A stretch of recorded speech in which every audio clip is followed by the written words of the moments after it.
Hey, mate, it's a top two, isn't it, really? If City lose, this is for the second position. So, mate, I can't ever back against Man United. We are goal difference of 4. You boys are goal difference of -1. You've let in 7. We've let in 4. I think, it's the omens are good when I say it like that. But, it depends what United turn up. I do think we attack well, particularly in the first sort of 20 minutes or so. And it depends how the game goes. If you get the first goal in this, I could see you winning it. And I remember we were there last season, and I think you did us 3-1. 3-1, yeah, and out of it. Yeah, and I think Felipe Anderson had a blinder in that game as well. So he did. I mean, hopefully he don't turn up. I think against Aaron Wan-Bissaka, he's going to be slightly different. And I've got a bit of a peeve with Fantasy League because it told me that Wan-Bissaka was injured this week, and I left him on my bench, and he wasn't injured at all, and he got a clean sheet. So I'm not happy about that. That would have put me above you, Sean. But anyway, I digress. I'm hacked in. You can write your letter to the league again. let me get that email address back out. You just said United attack well. In the last 4 weeks, they've scored 1 goal each game. Is that attacking well? The reason I just think United they don't look that bad. I mean, the problem is we have only got 1 goal each of those games. So except for Chelsea, we got 4. And someone's going to get a hiding. And, if Ricky Pellegrini's safe, I hope it's not West Ham. I don't think it will be West Ham. I think this is going to be a 3-1 victory to Man United. I think that you're going to see a hat-trick from Rashford. And I think West Ham are going to get 1 from Lanzini. Over to you, Ricky. Do you think I should leave Diop in my defence, or do you think that's a big call? Do you think that's a threat? I'll put him on the bench for this game, mate. Put him on the bench for this game. I don't see us keeping a clean sheet, to be fair, right? I don't want to talk ill of West Ham, obviously my beloved team. I see this like a 2-2. I think it'll be a massive result if we beat you again at home. I think Man United do look good. Raise the red flag. You beating Leicester this weekend, I think that's really going to galvanise them because they've been looking for that kind of result against that team. Yeah. Apart from obviously the Chelsea game, which was kicking off the season, I think they have got the quality there on paper. We all know of their players, despite your injuries. It's going to be a tough game. If Man United lose, what's the point of beating Leicester and then you can't go to West Ham and get a result? But I've got massive confidence in West Ham this season. I probably our best team we've had in years, I would say, since we've been back in the Premier League, coming up from the Championship again. We've got a really strong team. As long as we keep Haller the Hammer up front fit and he doesn't get injured. We've got cover in other positions, to be fair. Masuaku's a shame he's going to be out for it because you've got a problem there, haven't you? Left back because Cresswell's injured as well, so we could get exploited down that right-hand flank. And obviously, as you said, Rashford pinned him for a hat-trick on this game, and I can't disagree that won't happen. So it's going to be a nerve-wracking game on Sunday. We've got a lot of good games on this Sunday, actually. With West Ham, if I'm choosing someone, it's going to be Haller again, but someone like Lanzini or Felipe Anderson from the wings or tippy-tappy football, that kind of goal is how we're going to score against Man United. So yeah, my prediction 2-2. Well, Lanzini is currently on my bench, and I would agree with you there. I'll be bringing him on the pitch this week, I think. I'm not sure who for yet, but I think he needs to make the team. And then just United, just another thing to mention, I see that Martial was the 7th most transferred in player this week. 900,000 people transferred him in, and then he picked up that knock, so he's 50% chance of playing. So he only went down by 100k, 0.10 million he went down by this week. You know what's so key is you notice with the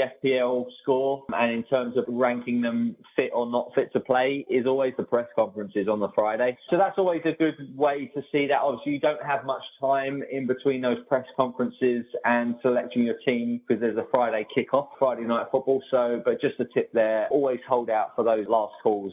West Ham, we're saying Lanzini. Man United, I think we're going Rashford. Danny James, always worth a call out. He's been doing all right. Moving on to our second from last, our penultimate game. We've got Arsenal versus Villa. At Arsenal, offensively weak, defensively unsound. I actually think this is going to be a clean sheet here for Arsenal.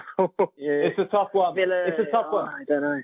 I think he's absolutely right though. Arsenal's defence looks absolutely frail, but I see where you're going with this one because it's against Aston Villa. I think there's going to be goals, and I think they will score goals. Mm-hmm. They will leak goals as well. But Aston Villa look good against West Ham. They look very organised. Jack Grealish looks like he's getting more up the pit as he goes forward. I would like to get Grealish in my team, to be honest. I think him and John McGinn. 4 goals from Villa, so that's the second least in the league. That's why I'm kind of struggling to see any hope for him against Arsenal. I think Arsenal are going to take him to town. Aubameyang for me is going to be. he's got 5 goals so far. This is a big one for him. 5 in 5. I reckon he'll be looking at a hat trick here. I'm just throwing out the hat tricks today, lads. The hat trick, 11 million for a hat trick this week. Do you think he's worth putting in your team? 22.5% of people say so. Not bad. Still, I'm not convinced. I think he will still score a lot of goals this season, but I would go for cheaper options and pack up your midfield. So you think John McGinn in this one then, mate? I love John McGinn.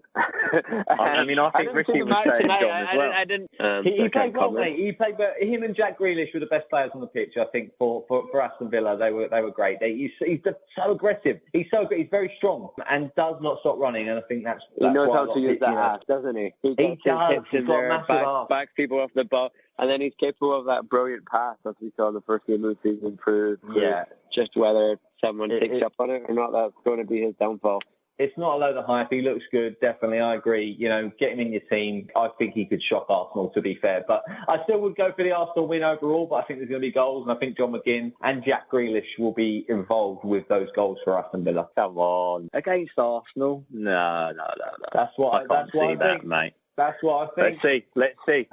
You're a brave man, Ricky Pellegrini. I'm perhaps Lacazette, Cabellos, that's the man. I think Arsenal is where your money's at on the Arsenal-Villa game. If you did want to take a bit of Ricky Pellegrini's advice, he's top 1,000, just outside, actually. But he's going John McGinn. Final game of the week. This is we've had to go through some pretty dire matches, haven't we, to get to this one. It's not really a game week for the football purist. I think Sunday's where the football's at. After Saturday, you're going to be slightly depressed. But Sunday, you've got Chelsea, Liverpool, last game of the week. Classic game. This is going to be brilliant, isn't it? And Ricky called Tammy this week, didn't he? Ricky called Tammy. He did call him. We were talking about this earlier. Is it 4 goals or did he get 2 goals? Because he got the OG, so it wipes out the 4, doesn't it? He got a hat trick. He got deducted points, so he got all the points for the hat trick. Then he got deducted 2 points for the own goal, but he was also man of the match, so got some bonus points. Can we talk about his third goal as well? That third goal was absolutely brilliant. Yeah, he had the defender. He had the defender exactly where he wanted him, and he just absolutely made mince pie of him. Did a little flick, 2-touch, around the outside, a classic striker's goal. That was like an Ian Wright goal. It reminded me of Ian Wright, to be honest. Like an Ian Wright goal, just had him on the edge and just took it past him and bang. Bit of a Thierry Henry. He stopped him and then it was brilliant, mate. I've not seen a goal like that for a while in the Premier League. I mean, Salah does it often, but not from an Englishman. That was fantastic, and I absolutely love Abraham at the moment. I wish I had him in my team. He's a powerhouse. Yeah, but he can't be in your team. Do you know that? 7.3 million is his current price. He could be there, yeah. He could be. Yeah, already this season for 7.3 million. That's got to be one of the best value players. The problem I've got, mate, is you can't trade Ayew for Abraham. You just can't. It can't work. 5 doesn't go into 7.3. So my only, my maths ain't great, lads, but I've worked that bit out. That's why it took me so long with my wild card. I was like, what's wrong with this? System's broken. You got to take Kane out if you're me. And a lot of people did take Kane out, and was that too premature? Let's see how he gets on against Liverpool. I mean, Ricky was saying about Pookie the last 2 weeks. How's he going to fare against City? How's he didn't do well against West Ham, but City, 1 assist, 1 goal. So can Abraham do it against Liverpool? They're going to be a stronger outfit than the last 3 that Chelsea have faced. If he does it against Liverpool, I think fair play. He is going to score a ton of goals this season. Let's not forget that. This is going to be a great game. Absolutely brilliant game. I'm looking forward to this one. I don't know who's going to win it. I would like to say Chelsea will win it, and I'm kind of favouring Chelsea. The way they're playing is quite good. Salah's always got a lot to prove as well, isn't he, going back to Chelsea, because they let him go.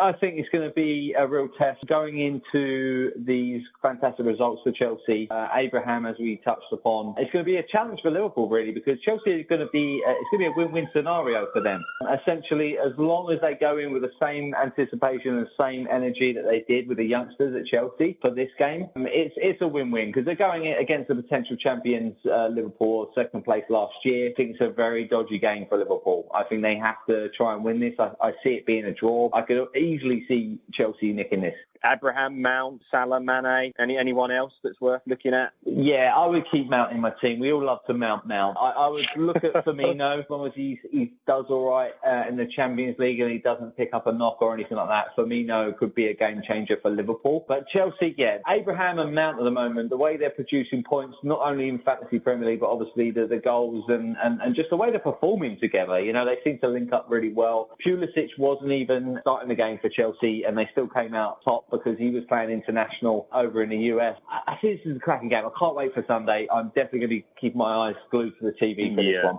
And Adrian's still in goal, right, for Liverpool? Correct. Yeah, Abraham, I'm shooting on sight. Yeah, absolutely. Okay, so we're all climbing the mountain there on Chelsea. Hope you liked that one. We've got a couple of topics left. Captains for the week. That's where we'll start. Sean, the John McGinn fanboy, I'm going to throw it to you. Top 3 captain picks for the weekend. I've heard you've said Aguero already. What do you got for us? I stuck in there with Aguero. No, I'm gonna stick there whole strong. Aguero. That's my 1, 2, and 3. Unless I want to be. From me, I would say Son for Spurs will be a massive contender for those captains this week, just because off the back of that performance of the 2-0, Spurs just going for that 4-0 win as well. But 2 goals from Son, I think, is going to raise a lot of eyebrows. A lot of people are going to transfer him in, I predict. I think Man City will be heavy in terms of goals against Watford, so I think any of those Man City players you could captain. You could captain De Bruyne, Sterling or Aguero.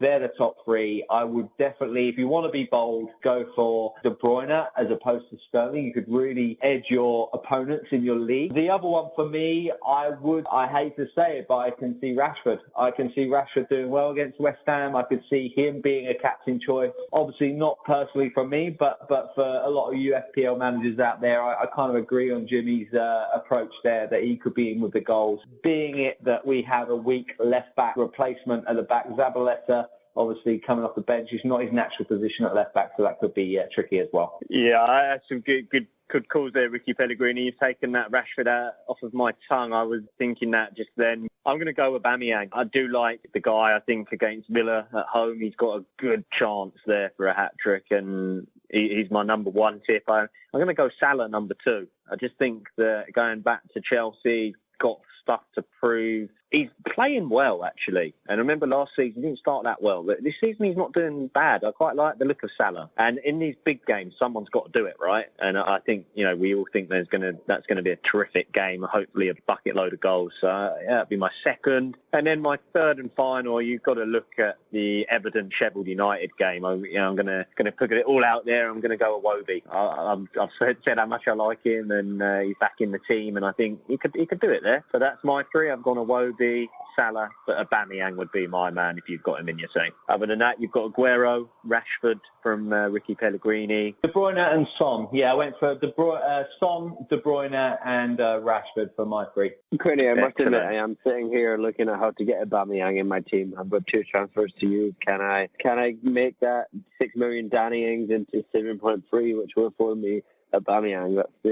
That's the math I'm trying to do here. So if you know any dodgy accounting. I know a very dodgy accountant, mate. He works with my mate, Captain Russ. 11 million for Aubameyang. I could switch Kane for Aubameyang. I mean, you're not going to be able to get Ings for Aubameyang, mate. He's got 2 transfers, so he could massively reduce one player and then increase on the forward line. So that's the beauty of saving a transfer. It's like a mini wild card. Good luck on finding that accountant, Sean, the John McGinn fanboy. I think once we look for that accountant, we'll leave it there and we'll say thank you to everybody that has tuned in. I hope that you've enjoyed it. It's been a third episode that I've thoroughly enjoyed being a part of. It's been great speaking with Maddie Lawless. We've had Ricky Pellegrini with his fantastic insights as always, and then Sean, the John McGinn fanboy. He came back in there and joined us at the end and helped take it home for us. And he done a sterling job there, Sean. Thank you so much, lad. Going to say, if you've enjoyed listening to us, please spread the word. Left Back in the Changing Room is multiplying. We've had 2 reviews, would you believe it, this week, and we are absolutely ecstatic about this. So I'll read one of them out. Listen or be left back. That was the genius headline. And these guys combine good tips with good fun. Just a few mates drinking a pint and talking football, as it should be. it felt like I was in the pub with them. If you've enjoyed it, please do leave us a review. We love to hear from you guys. If you've got questions from the dugout, get in touch with us. We ain't got Twitter yet, but we're almost there. But we do have an email address, and it is leftbackinthechangingroom@gmail.com. So that's how you can get in touch with us. It's left in the changing room at gmail.com. Oh, yes.